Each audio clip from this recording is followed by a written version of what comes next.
Welcome back, Swishers, and happy Monday, okay? Hopefully you're just as excited as I am because WNBA is back, okay? I was excited just to see all the games this weekend, and I was happy to see some debuts from Sabrina Ionescu, Kennedy Carter, the game between the Las Vegas Aces and the Chicago Sky going neck and neck, head-to-head to the very end.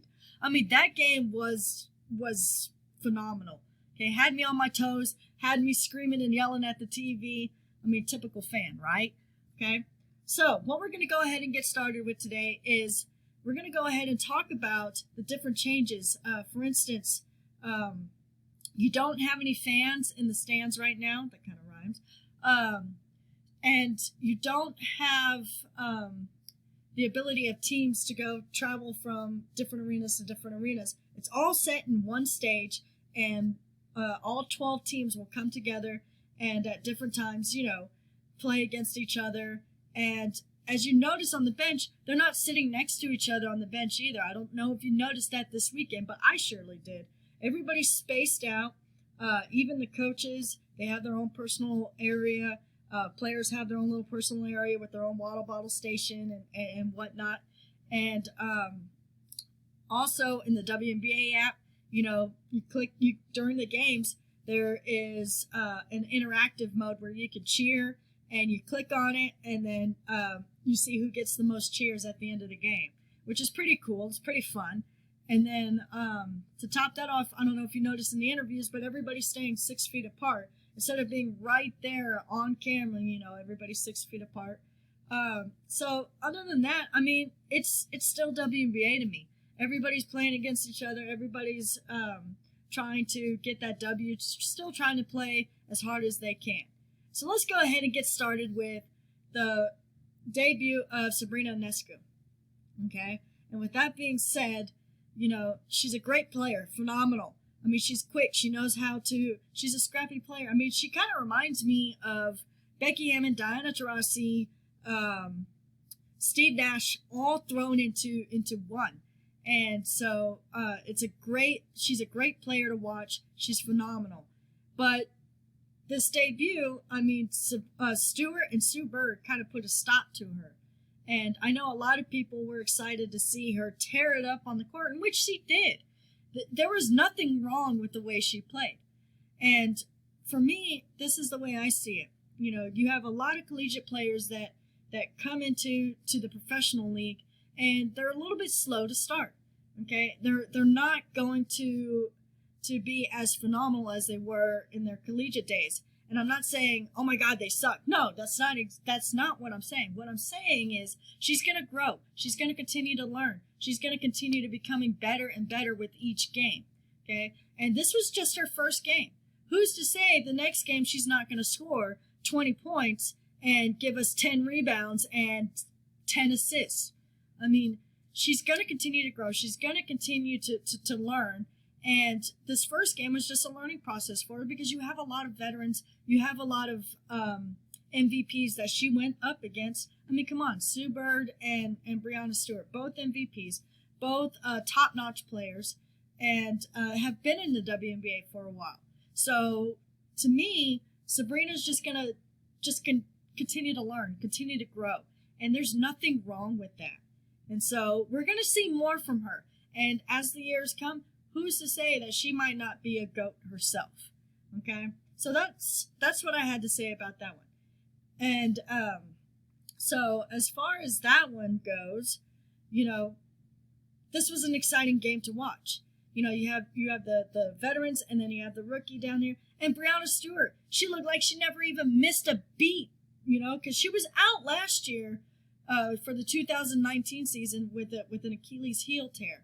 So with that being said, she comes back on the court, and it looks like she wasn't even injured last year at all.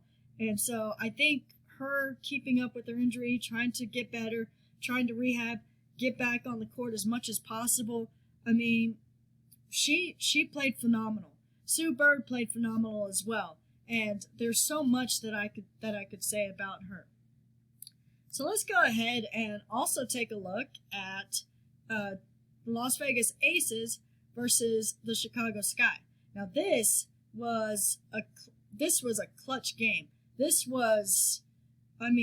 game was freaking phenomenal.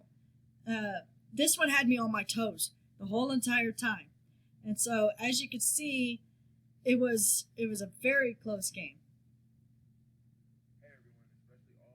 So, I'm going to play some highlights, and then you can tell me what you think, because to me, it looks like both of these teams were fighting as much as possible to the end. You know, not one of them wanted to lose, and so I was kind of like biting my nails during this whole time. So, with that being said, you had Quigley. I mean, she was great. She was phenomenal on the court. So let's take a look at these highlights real quick and tell me what you think about this game.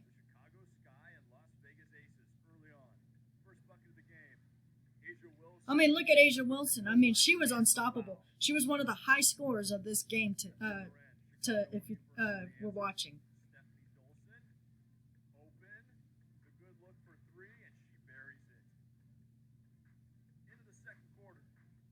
Okay, a little bit of a struggle there, as you see in that highlight.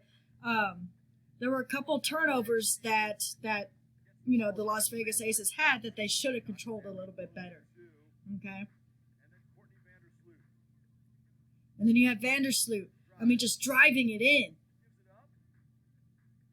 And boom! She was left wide open. Wide open. You should never do that with Quigley. Never, ever, ever. Because she is a dangerous threat on the outside.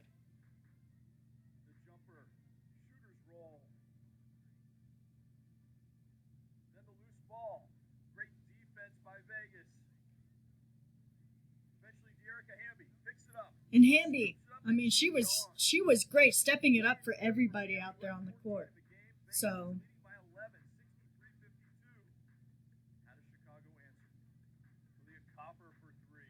I think what gave Chicago the top win on this was their outside shots. There was too many times where they were left wide open and they were able to catch those threes.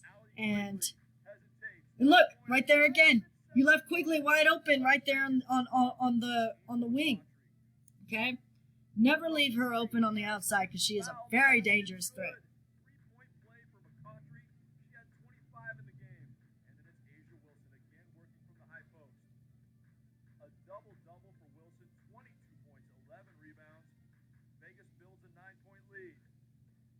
And good on Asia Wilson's part, because working on the inside, she's able to do that. She's able to maneuver, use her body to get to that basket, and that's what helped the Aces keep up.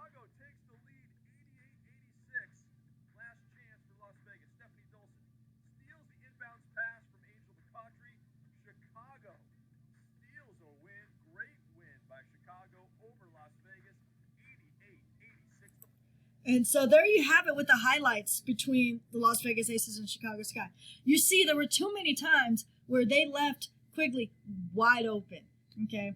And like I said, she is a threat on the outside, okay? So if anybody's going to bank those threes, it's Quigley. And you got to watch her. You got to watch how she cuts and gets to the outside. So I think next time the Aces need to figure out a way to keep her and prevent her from shooting on the outside. Okay, so that's there you have it for the Las Vegas Aces, and it was a close game.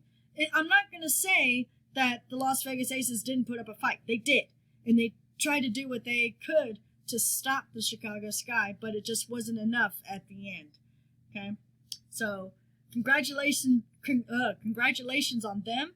And so we're going to go also head down to Kennedy Carter, okay, and the Atlanta Dream.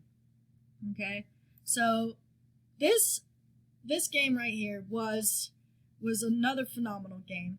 And Carter, I mean, she came out phenomenal, okay, to help bring out the Atlanta for a win, okay.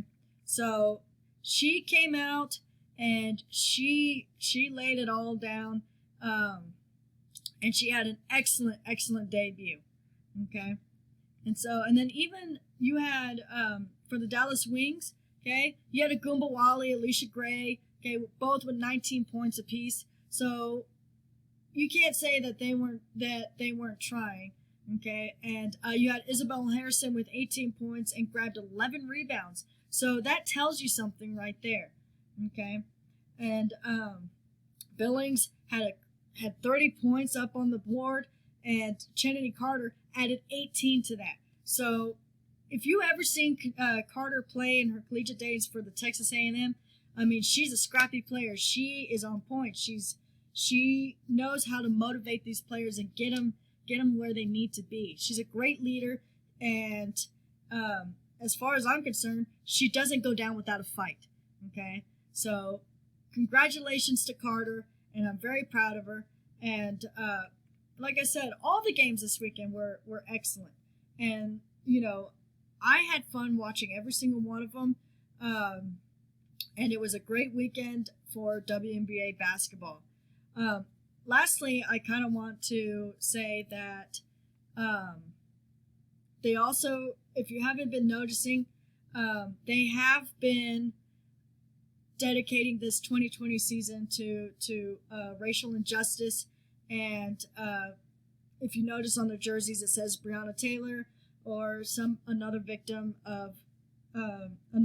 name of social injustice. And so what they did in the beginning of the New York versus the Seattle Storm game, they paused for 26 seconds in memory of Breonna Taylor and others who were victims of social injustice and for the Black Lives Matter as well. So I thought that was pretty cool to see that. And so, like I said, it was a great weekend for basketball. It was fun to watch and very exciting. Okay, so be sure to tune in. Okay, our next set of games is going to be tomorrow at 7 p.m. Eastern Time. Okay, if you have NBA TV or NBC Sports, you can check that game out. It's the Washington Mystics versus the Connecticut Sun. And then you also have the Los Angeles Sparks versus the Chicago Sky at 9 p.m. Eastern. And then you have the Minnesota Lynx tackle on the Seattle Storm. Okay, so that's all I have for y'all today. Be sure to be on the lookout for more highlights, more updates on the WNBA Daily Swish Facebook page. And keep in contact, spread the word. Okay, so if you have friends that are WNBA fanatics, spread the word, share the page, invite them over. Okay, so appreciate all the love. I appreciate all the support. And I'll see y'all next time for the next set of games and highlights. Till then, if it ain't hot, it ain't a swish.